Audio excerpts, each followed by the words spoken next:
GMA Weather, serbisyong totoo ng GMA News.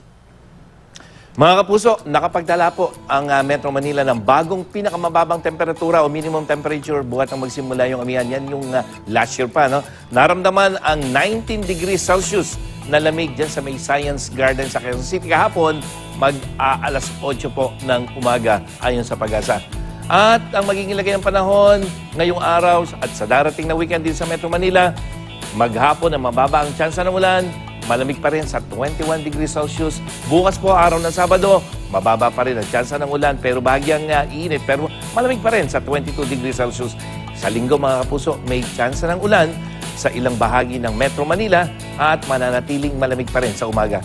Dahil bukas, inaasahan pong papasok ng Philippine Area of Responsibility, yung binabantayan nating low pressure area, namataan niya ng Pag-asa kanina umaga sa layong 1,520 kilometers, silangan ng Mindanao, pero unti-unting lumalapit dyan sa Philippine Area of Responsibility. At sa rainfall forecast ng Metro Weather sa ngayon, halos wala pang epekto mga kapuso yung LPA, pero ito araw ng Sabado, umaga pa lamang may ulan na dito sa may Cagayan Valley, pero yan ay dahil sa amihan, yung ulan na dala-dala nung sirkulasyon ng posibleng maging bagyo, makikita yung unti-unting lumalapit at Sabado ng hapon, may ulan ka na dyan sa may Caraga Region, Davao Region, ilang bahagi ng Mindanao at tuloy-tuloy na magpapaulan hanggang sa gabi mga kapuso, may ulan ka na dyan sa ilang bahagi ng Visayas. Pero mga kapuso, ang isang natin, yung malalakas na ulan na posibleng maramdaman sa Mindanao sa araw ng Sabado.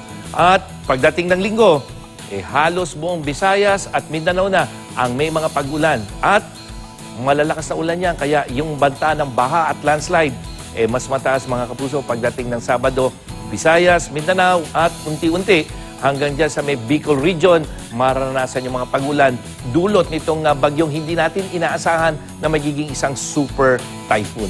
Sa mga makikisaya dyan sa may Sinulog Festival ng Cebu, ngayong weekend, may tsansa ng ulan ngayong Biyernes, pero mahihina lang yan. Pero pagdating ng Sabado at Linggo, maghapon na mayroong pag-ulan at yan ay dahil doon sa inaasahan natin na tropical disturbance. At sa mga dadalo naman sa ati-atihan ng Kalibo Aklan, may thunderstorm ka mga kapuso. Posible yan ngayong araw na ito ng Biyernes, pero pagdating ng weekend, mas maulan at posibleng rain showers o kaya ay talagang maulang panahon ang inaasahan Sabado at Linggo dyan sa may Kalibo Aklan.